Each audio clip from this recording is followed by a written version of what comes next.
Well, first off, Bill, I want to tell you the reason you don't have groupies is you play that sorry trumpet all the time. You know, we used to have a man on our faculty, his name is Harold Honer, and Harold always sat in the chapel right down here, right where the spit valve from that trumpet. And Bill would often turn that trumpet and play it right at Harold, and Harold just sat there so calmly and quietly, and people didn't know it, but he's deaf in that ear as a result of the horn Bill kept blowing on him. But gosh, retiring after all these years. Terrific, Bill. Thank you for all that good work you do. You're a great sport. When you retire, you can give up that trumpet too, I want to tell you, if you want to. Well, as you've guessed by now, they don't bring me here to encourage you academically. Though I really do believe in what you're doing here. And I do applaud you for pursuing your degrees. I have to say that this is a place of theory. It's a place of academia, and it needs to be. But there is nothing theoretical or academic about ministry. And therein lies the rub. And that's the reason I sometimes show up to address some of the reality unrelated to the academic world. I believe in what you're doing, and I applaud the plan as it unfolds. And I know in order to get a degree, you have to do a number of things that require academic discipline. In some of your cases, excellence. You are very bright people, and you wouldn't be here if you weren't. I have no sarcasm in saying that. I'm impressed with your ability and with this faculty to lead you into realms that you would not otherwise go on your own. But there is no required reading once you're out of here. There is no written testing once you're gone from here. There are no semesters. There is no classroom. But there are constant examinations. Not the kind a professor will give you and grade, but examinations on life. Because see, you can form habits here that are very destructive in a ministry out there in the middle of nowhere, when there are no longer professors to look over your work or those who keep the record of your accomplishments academically. You will not fail or be disqualified in ministry because of intellectual failure.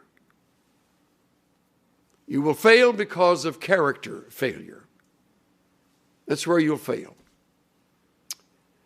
And nobody here wants that for you. But there's only so much a school can do. It doesn't do magic. And if you don't come with some things in place, if you're not careful in this dangerous place, you'll learn to fake it. And because you're capable intellectually and able to ace many of the exams, you can begin to believe your own stuff and think that that's going to qualify you for ministry, and it does not. In ministry, the secrets ultimately become known, as in a home. One of the great things about home is constant accountability from parents and siblings. None of them is impressed with you. And you know that. When you go, prophets without honor, right there at home. That's why I always shudder when I go back to Houston. It was where most of my roots are, and I remember our band instructor, Eugene C. Strand, looking at me with shock when I went back to campus to visit. He said, "You're supposed to be in Alcatraz." That's a nice gathering of thoughts there. But when you are in ministry, the truth becomes known. It isn't long before folks notice that you're discourteous or selfish, or you are envious, or you're rude, or you lack forgiveness, or you don't do well as it relates to sharing the credit that another person really deserves. Which made me appreciate this little piece I came across a few years ago. It's a picture of an old lady that's got a face like about 8 miles of bad road in Mississippi. And it reads, in a trial, a southern small-town prosecuting attorney called his first witness, a grandmotherly, elderly woman, to take the stand. He approached her and asked, "Mrs. Jones, do you know me?" She responded with a shrug, "Well, yeah, I do know you, Mr. Williams. I've known you since you were a little boy, and frankly, you've been a big disappointment to me. You lie, you cheat on your wife, and you manipulate people. You talk about them behind their backs. You think you're a big shot when you haven't the brains to realize you'll never amount to anything more than a 2-bit paper pusher. Yep, I know you." The lawyer's a little stunned, not knowing exactly what else to do, pointed to the attorney across the room and said, "Ms. Jones, do you know the defense attorney?" She replied, "Yeah, I know him too. I've known Bradley since he was a youngster. He's lazy, bigoted, has a drinking problem. He can't build a normal relationship with anyone, and his law practice is one of the worst in our entire state. Not to mention, he cheated on his wife with 3 different women. One of them was your wife." "Yeah, I know, Bradley." Defense attorney nearly passed out. The judge asked both counselors to approach the bench, and a quiet voice said, "If either of you idiots ask her if she knows me, you're going right to the electric chair."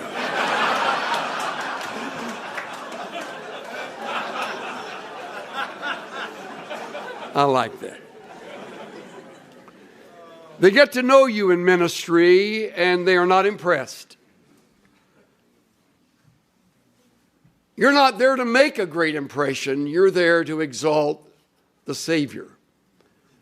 They will be grateful to the end of their life that you help them understand His Word better, and that you modeled His truth as best you could, given your old nature and the things that mark you as a human being, because you carry all of that with you. All of that goes with you. All the bad habits you cultivated in college, you brought with you to seminary. And unless something rather significant happens, you'll only get better at covering them up rather than dealing with them, which is the benefit of being involved in spiritual formation. Nobody asked me to underscore the value of that. But you who are really, really bright and really academically gifted will tend to overlook that. You won't see that as very intellectually challenging. So you'll do what's required, and that's about it. You won't really throw yourself into it. When in fact, some of you really need serious attention to your character because you're phony. Some of you more than others, all of us a little bit. And because that's true, I shudder a little when I think of your getting through here with great grades and a rotten attitude. Or maybe, put it a little nicer, just a selfish spirit. I care about that. I was sitting on a platform about to speak at a commencement for a Christian college, sitting next to a classmate of mine. Actually, he was a couple of years behind me, and we had gotten to know each other as I was finishing and he was starting here at school. And so we caught up on each other's life. It was great to be. That's one of the great things about the camaraderie of the graduates of our school. And he and I were talking, and it happened to be a commencement where they also gave the awards. Here at seminary, we do an awards chapel just before the commencement ceremony. I like that, dividing them up.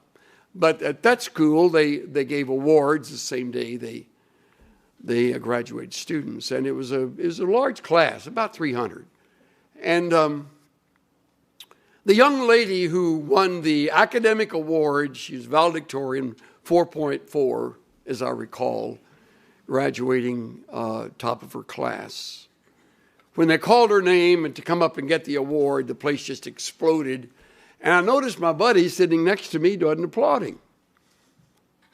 And I leaned over and I said, you must know something nobody else knows. He said, kind of whispered this as everybody was fawning over her. He said, I wish we gave awards for great attitudes because hers stinks. He said the tragedy, and he said all of this just in a few seconds of time. And I didn't know her, and I've not talked to him since. But he said, I deal with her. And she is very, very bright and very obnoxious. But we don't grade that. I wish we graded that at seminary. We sort of do in some classes, but most of them, the profs are really nice, and they'll courteously overlook your rudeness, your arrogance. Now, what does that have to do with what I've got to say today? There's a lot. I'm here to bring a little reality to your world, because that's my world. My world is a body of 11 elders to whom I am with whom I'm intimately accountable. We met just yesterday morning for 2.5 hours. Yeah, by the way, I didn't plan to say this, but I will add, I decided over the holidays that I would put together 8 commitments of my life for 2015. And I wrote them down, all 8. I typed them up, ran them off, took them to the meeting and gave them out to the guys. I said, I want all of you to hold me accountable. These are 8 areas where I feel my life needs attention, and I want to be better at it at the end of the year than I am at it right now. And I, in fact, read the commitments to. No one asked me to do that. They were very gracious and finest group of elders I've ever worked with in any church. One of them is Stan Toussaint, by the way. Man, I respect with every fiber of my being. And he had the courtesy to thank me for that after that. But I didn't do it to get thanks. I did it because I want them to know on the front end as the year starts that I, an 80-year-old pastor serving a church with a wide variety of ages and stages of people, I know that I can begin to slip. I know that I can get lazy. And I know that I can get away with things if for no other reason than my age or what little bit of reputation I've been able to build over the years. I don't want to do that.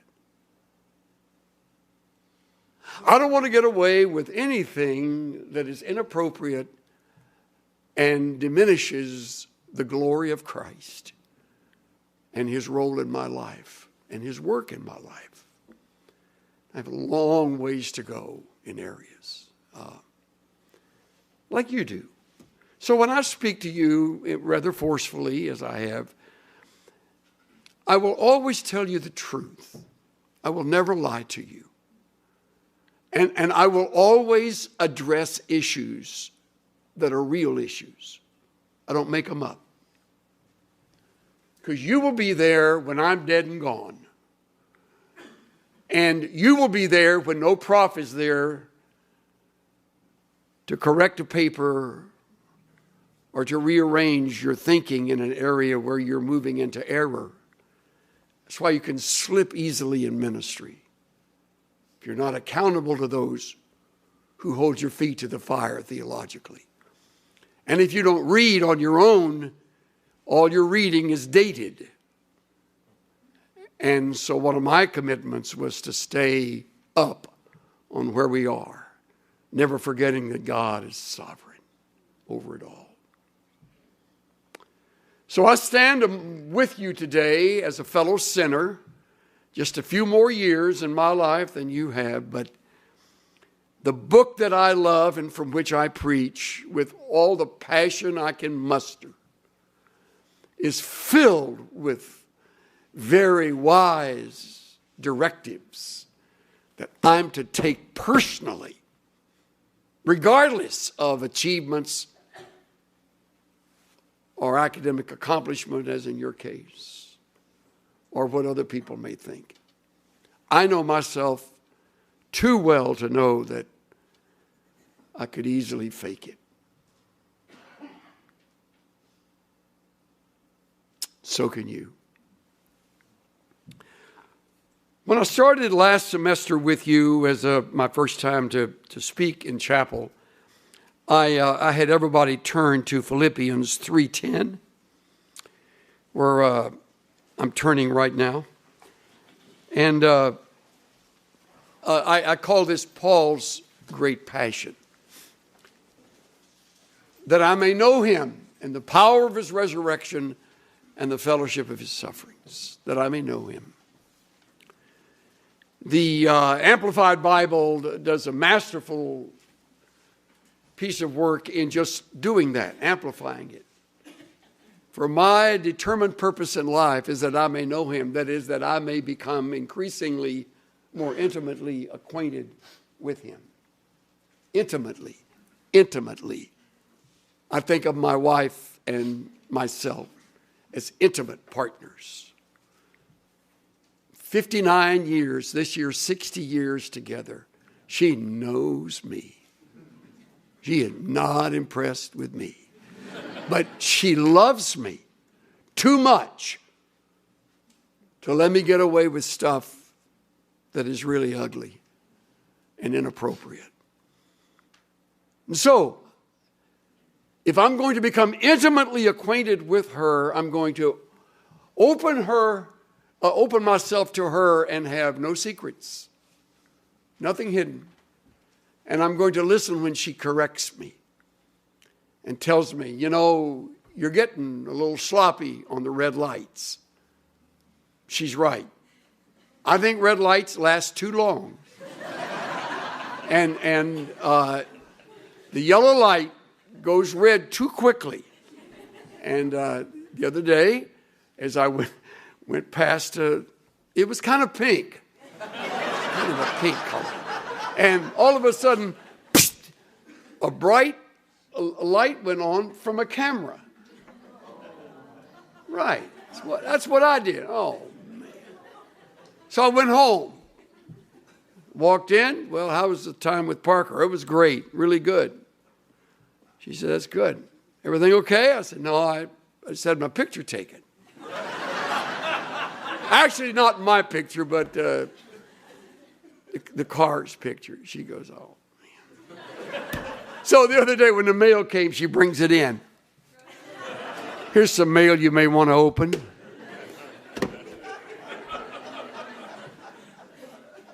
That I may know Christ so deeply and so intimately that I'm aware of the fact that I am impatient. And I don't keep that from you or anyone.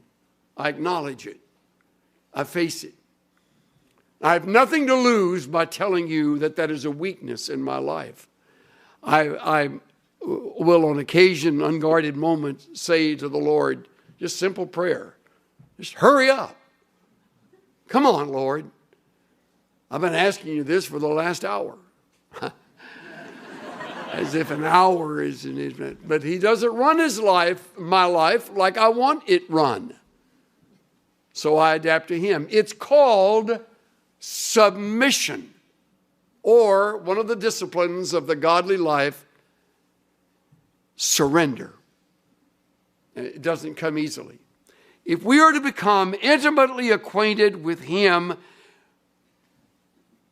so that he really has the right to rule every part of our lives, then there's going to be a place where it's either my will or his will, and I have to learn to surrender. And so do you. I don't care how bright you are. I don't care how well you do at school. You fail to submit. You fight surrender. You're going to pay for it. You're going to make a fool of yourself. You're going to drive your kids away from you. And before long, you'll be grateful your mate is still with you because of the way you've been acting. See what I'm saying? This stuff at Dallas Seminary, as magnificent as it is, I don't know of a better place to train for ministry. They don't train you in being patient. That's kind of a byproduct that they hope you will get hold of, but if you're not careful, you won't. And you came greedy, you'll leave greedy. You came lustful, you'll leave lustful. But the problem is, the brighter you get, the better you get at wearing the mask and covering it up and acting like that's not a battle. Ministry will bring it out. Now, whatever may be the ministry, whatever may be the realm of ministry, maybe serving in some mission thousands of miles away, it'll happen there. Maybe a parachurch ministry, perhaps you'll be used in the realm of the arts, it'll happen there. You may step into a local pastoral role as an assistant or part of the staff or a senior member of the staff. And they'll really know you. And you know what? They really will want to respect you and admire you and love you. And one of the secrets, as I learned from Jim Peterson with the Navigators many, many years ago, is to let them see the cracks in your life. Let them see them. That's why I say to guys that go and do the candidating sermon at a church, don't preach your best stuff. They'll expect that all the time. You know, preach a reasonably good message. But boy, if you knock it out of the park, they expect you to be a home run hitter every time you get up there. And you're not. You're not that good. But they'll think that if you try to impress them with this, sugar stick that you're able to deliver so well. An intimate walk with Christ means that I tell the truth, regardless. Now, hold a place in Philippians. We're going to be back in chapter 2 in a second. But look at Hebrews. Yeah, Hebrews 12. You got a Bible? Okay, good. Hebrews 12. Since we have so great a cloud of witnesses surrounding us. And isn't that a great word picture? It's a picture of an arena. An arena is made up of two groups, all the people in the stands, often thousands, and those on the field, the athletes and the spectators. And you're among the athletes engaged. In this case, all the spectators are dead. But they are living martyrone. We got a word martyr from it. They are the witnesses. They are the ones saying, you can do it. I've been there. I know it's hard. You can make it. Stay with it. They're your witnesses that surround you. However you want to take that, he describes them as a cloud of witnesses. And they surround us. And by the way, this school, forgive me, at this school, you're surrounded by the history of 90 years of people that have done it. And we're all pulling for you. We want you to finish what you've started. Don't quit. Don't pull up. Don't cut it short. And we know it's tough. It's supposed to be tough. Ministry is tough. If it isn't tough, it isn't ministry. Jowett, the great preacher, said, ministry that costs nothing accomplishes nothing. It's cost me my whole life. What a great investment. But it's taken me from my family at times when I'd rather have been there. It's interrupted a plan that I had. It requires of me to listen when I'd rather talk. Yeah, I'm better at talking than listening. I'm not a real good listener. So I've learned to listen better, and on and on. But these witnesses that surround you, all completely human, all of them, and they're saying in effect, you're there now, you're on the field, you're about to run that race. In fact, you're engaged in it. Run it. But before you run it, look at the order. Look at it. Let us lay aside every encumbrance. That's before getting in the blocks and taking off on the relay or the race. You've never seen a runner keep the sweat clothes on at the time of the running. He's stripped down to the bare essentials. And you get rid of those things that are entangling us. Encumbrances. That's what I've been talking about. Lying is an encumbrance. Taking credit that someone else deserves is an encumbrance. Striving for your own way, though doing it deceitfully, is an encumbrance. And on you could list them. I've no corner on understanding. You've got as good imagination as I do. But lay that aside. And he then mentions the sin, definite article, different from encumbrances, more general. This is the sin. I think in context, it is the sin of unbelief. Chapter 11 is all about the people of faith, goes back to the end of chapter 10, and context takes you into the first 3 verses of chapter 12. All of that is in a segment of this section that the writer is addressing. But the sin that besets you and me is the sin of unbelief.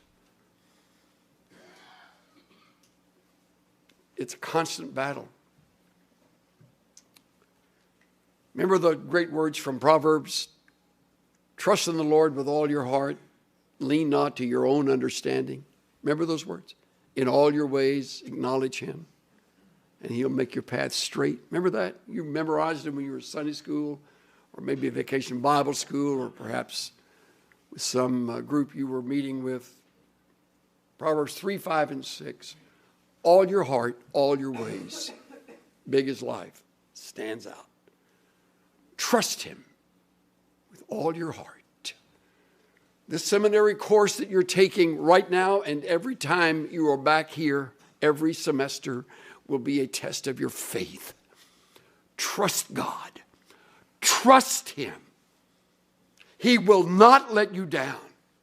He will not give you your way. He will not say yes when you need a no.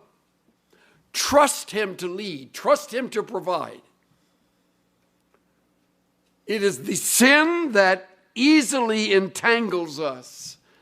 So I surrender to him out of trust in him. And he's there and he won't let you down. He doesn't speak audibly, so you don't always know what his agenda is. It's different than you thought it was. Unless you're very unusual, you missed it by a mile. Because your training won't lead to where you think. It will lead to where he's planned. And for each one of you, that's a unique destination with a unique set of experiences that you will go with. My experience at this school, 4 years, is like no other person I've ever visited with. There are similarities in places, but the details are different. Your details are different. Cynthia learned things as a result of being with me those 4 years that we still talk about. And on I could go. But each was, it seemed, was a test of our faith to trust him. Trust him. Lean on him. You're worried about finances. That means you're not trusting him. Your worry is draining you of energy that you need to apply to your studies, to your work, to your occupation, to your home and family, if you have one here. That it is the sin that easily entangles itself around us, and it besets us. The easily besetting sin. Trust him. Trust him. Listen to Dennis next week. Outstanding representative of the Lord Jesus. Good friend. Dennis and Barbara, all the stuff they've gone through. He has things to teach you. Trust the Lord to speak through his mouth, to say things. Don't miss that week.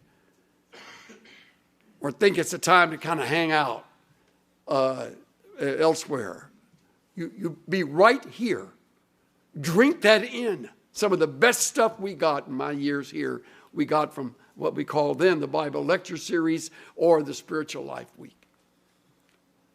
And I can quote lines that I heard that came from those who spoke here. What a privilege to hear Dennis, who comes to you to deliver this. It's all part of your training. But you're arrogant. And you're self-sufficient. And you're bright. And you will therefore convince yourself you don't really need what Dennis Rainey has to say. You do need it.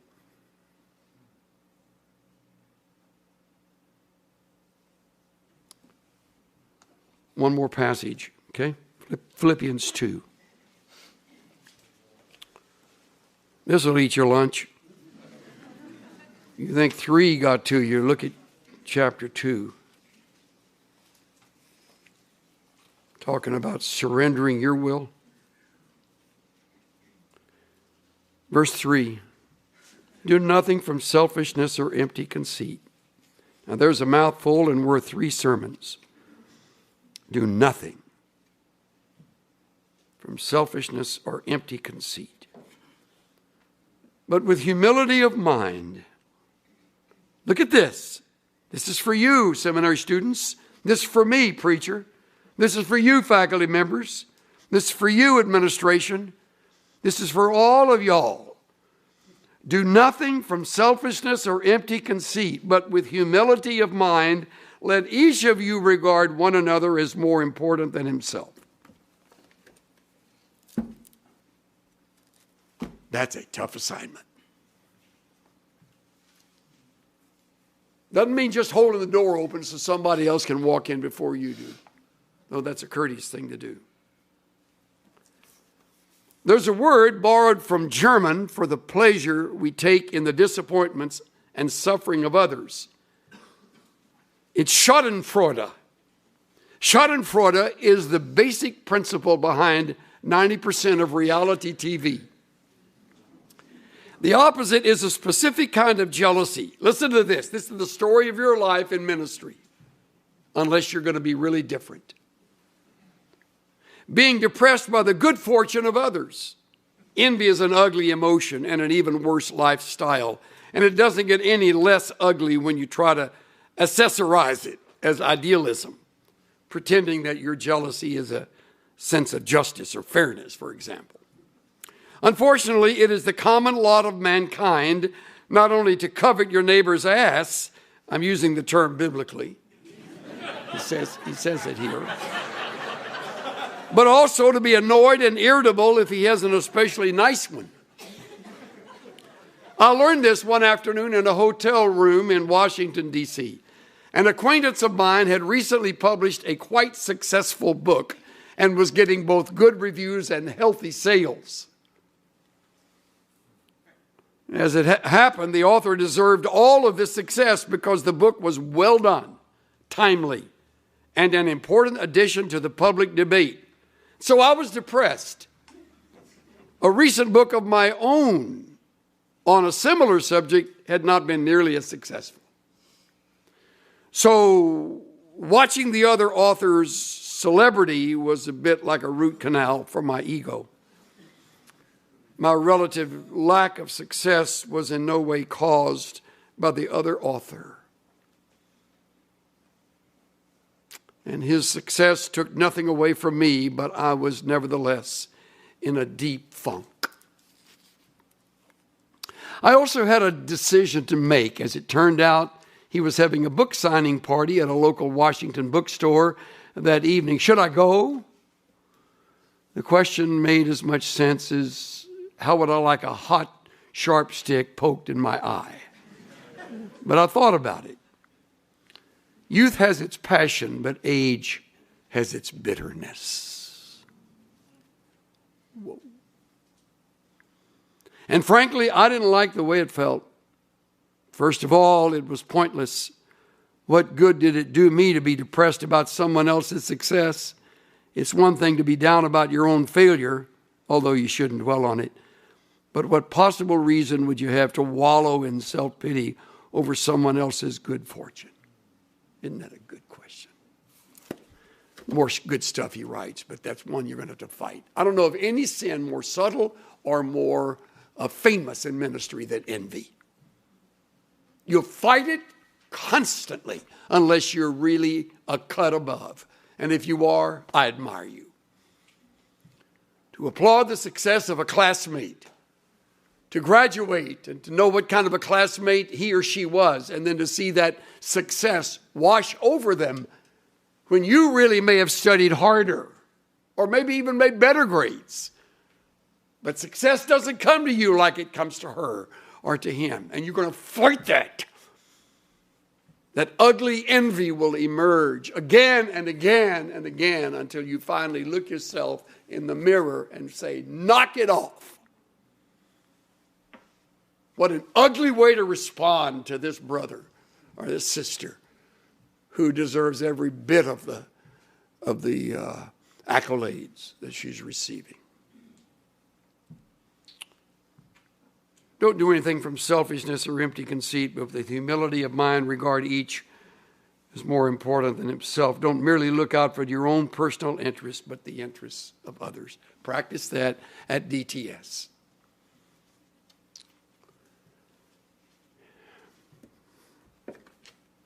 I got to quit.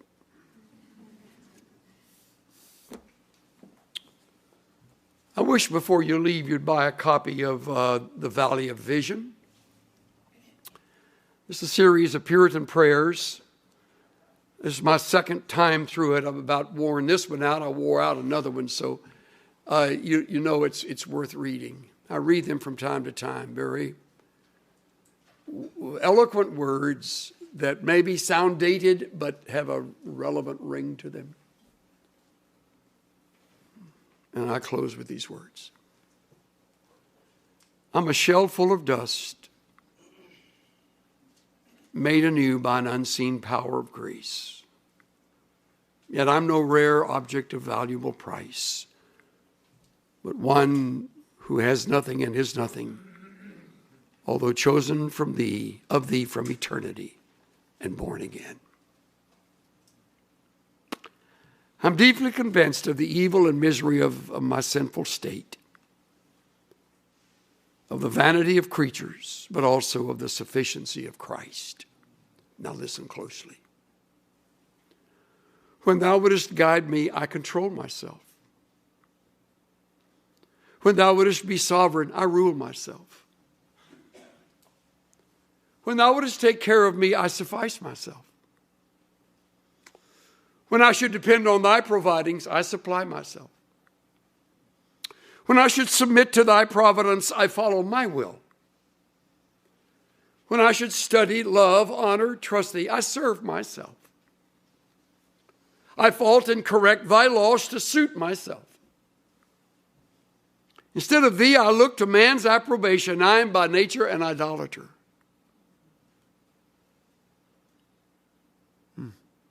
Lord, it is my chief design to bring my heart back to thee. Convince me that I cannot be my own God or make myself happy, nor my own Christ to restore my joy, nor my own Spirit to teach, guide, and rule me. Help me to see that grace does this by providential affliction. For when my credit is God, thou dost cast me lower. When riches are my idol, thou dost wing them away. When pleasure is my all, thou dost turn it into bitterness. Take away my roving eye, my curious ear, my greedy appetite, my lustful heart. Show me that none of these things can heal a wounded conscience or support a tottering frame or uphold a departing spirit. Take me to the cross and leave me there. Take me to the cross and leave me there. How grateful we are for the cross. Who first saw the light and the burden rolled away. Don't ever get over the sheer ecstasy of that.